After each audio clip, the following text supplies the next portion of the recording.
endured weeks of sustained pressure from two of the most advanced militaries on the planet. The missile is called the Khyber-Shikan. The name translates to fortress breaker, a reference to a 7th century battle that carries deliberate ideological weight. But the ideology is not what makes it dangerous. The engineering is. The Khyber-Shikan is a solid-fuel medium-range ballistic missile first publicly revealed in February of 2022. It is 11.4 meters long, carries approximately 550 kilograms of high explosive, and has a stated range of 450 kilometers, enough to reach deep into Israeli territory from launch positions in western Iran. An upgraded variant reportedly extends that envelope further still, but again, range is not the story. The story is the fuel. Older Iranian missile systems used liquid propellant. Liquid fuel is operationally catastrophic in a contested environment because it requires hours of preparation at a fixed launch point. Hours of sitting exposed on a launch pad means hours for enemy satellites to spot you, hours for surveillance aircraft to track you, hours for a strike package to be authorized, vectored in, and put a bomb through your transporter before you ever get to fire. The Khyber-Shikan eliminated that vulnerability entirely. Solid fuel means the missile sits loaded, ready, hidden inside what looks like a commercial freight truck on a 10-axle chassis, parked in an industrial warehouse district, indistinguishable from the hundreds of other trucks moving through Iranian cities and roads every single day. When the order comes, preparation time dropped by a factor of 6 compared to previous systems, according to Iranian state sources. You cannot destroy what you cannot find, and you cannot find a missile that looks like a cargo shipment. That single engineering decision is the reason Iran has conducted over 30 waves of missile operations in recent weeks without running out of mobile launchers. It is the reason the Khyber-Shikan specifically is the missile Iran chose for this operation. Because this was not a strike designed to be intercepted, this was a strike designed to arrive. The warhead uses a maneuverable re-entry vehicle built on a triconic airframe, meaning it can adjust its trajectory during the terminal phase of flight, all the way down to impact. It uses satellite-aided guidance throughout. Terminal velocity estimates from various sources range from Mach 2 on the low end to Mach 10 on the high end, and that discrepancy itself is meaningful. Either Iran is deliberately feeding ambiguous data into the intelligence environment to complicate Israeli defense planning, or Western analysts genuinely do not have consensus on the system's actual performance envelope. In either scenario, the missile defense challenge is severe because you cannot reliably intercept a target whose speed profile you cannot definitively model. Now let's talk about what Iran actually hit, because this is the part of the story that is being almost completely ignored in mainstream coverage.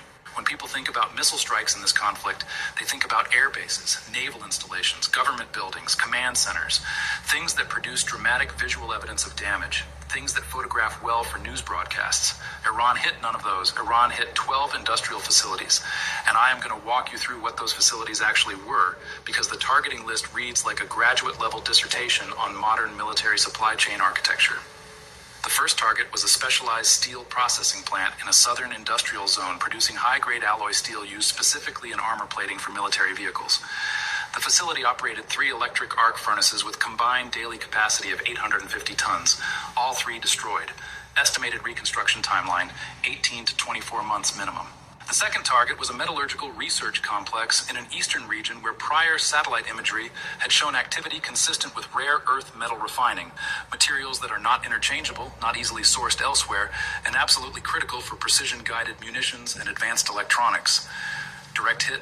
Never drive off immediately after filling your tank. What happens in those first few minutes is the reason your gas disappears so fast. Hit. Laboratory structure and adjacent storage facility destroyed, including processed materials valued at an estimated $23 million. The third target was a titanium alloy processing plant producing aerospace-grade materials for fighter jet engine components and missile airframes. This was one of only 4 facilities in the entire region capable of producing grade 5 titanium to military specifications. It no longer exists. Production capacity eliminated for a minimum of 24 months. Then there were 3 separate manufacturing facilities across 2 provinces, each identified in leaked procurement documentation as suppliers of precision machined components for missile guidance systems and targeting pods. All 3 struck. Secondary explosions at 2 sites, which tells you there were finished materials stored on location when the warheads arrived. Then a chemical processing plant producing heat-resistant ceramic coatings applied to missile nose cones to withstand temperatures exceeding 2,000 degrees Celsius during atmospheric re-entry. Struck. A toxic chemical fire burned for 6 hours before being contained. Then 2 heavy machinery fabrication complexes. These are not weapons plants. Let me be very precise about this because it matters enormously. These facilities manufacture the industrial presses, the hydraulic forging equipment, the precision tooling that other facilities use to shape specialized metals and composite materials. They don't build weapons. They build the machines that build weapons, both destroyed, then 2 composite material manufacturing plants producing carbon fiber, reinforced polymers used in drone airframes, lightweight armor systems, and stealth aircraft components. Both reported complete structural collapse with fires consuming raw material stockpiles. And finally, a large-scale foundry producing specialized steel castings for naval vessel construction and heavy armor applications, with secondary explosions destroying adjacent warehouses containing finished products worth an estimated $47 million. When you look at that list as a whole, a pattern emerges that is almost uncomfortable in its clarity. Iran did not hit oil refineries. Iran did not hit power generation infrastructure. Iran did not target population centers. Every single one of those 12 targets was a node in the regional manufacturing network that feeds into military production, not just Israeli military production. Western military production globally.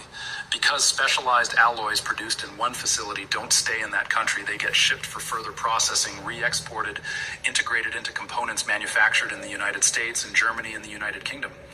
When you destroy a node in that network, you don't disrupt one customer, you cascade the disruption across every downstream user simultaneously. And those downstream users include some of the most strategically significant weapon systems in the Western arsenal. Consider what Israel's air defense architecture actually requires to function. The Arrow interceptor, which Israel uses against Iranian ballistic missiles, costs approximately $3 million per round and requires titanium alloy components for its rocket motor casing, rare earth magnets for its guidance system, and specialized electronics dependent on materials sourced from facilities that are now offline. The David Sling interceptor has the same dependencies. Iron Dome has the same supply chain vulnerabilities. Even Israel's F-35 fleet, which conducts the strikes that trigger Iranian responses, has components manufactured domestically using materials that flow through the regional supply chains Iran just disrupted. When those materials become unavailable at pre-war volumes, production slows. When production slows, maintenance gets deferred. When maintenance gets deferred, operational readiness declines. That decline doesn't show up the next morning.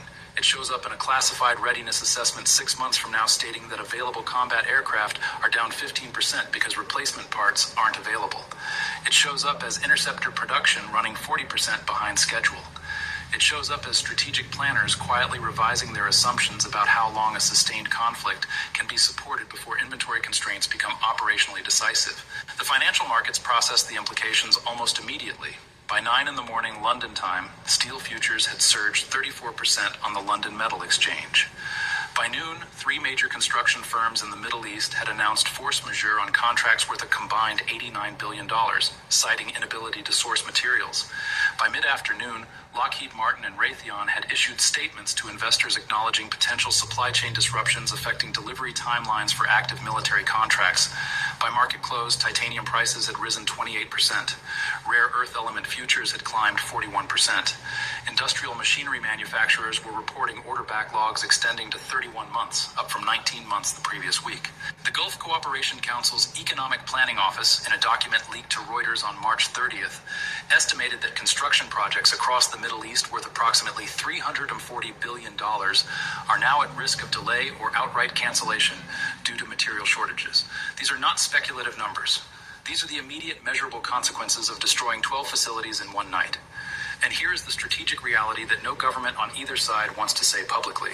Israel can rebuild a damaged airbase in weeks. A bombed runway can be repaired in days. But you cannot replace the German-made hydraulic forging presses or the Japanese precision milling machines that take 18 months to manufacture, another 6 months to install, and additional months to calibrate to operational tolerances. You cannot accelerate the training of the specialized metallurgical engineers who operate rare earth refining processes. You cannot conjure alternative supply chains for materials that have only a handful of global production sources. The weapons of industrial attrition are not bombs and missiles. They are procurement timelines, maintenance cycles, and production quotas. And those weapons have now been fired. What comes next in this conflict will be defined not by the battles that make the news, but by the capacity constraints that don't.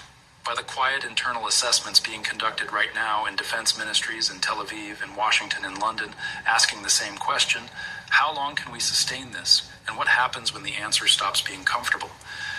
That question has no easy answer. And the clock, as of March 29th, 2026, has already started. As My cardiologist's daughter married an Amish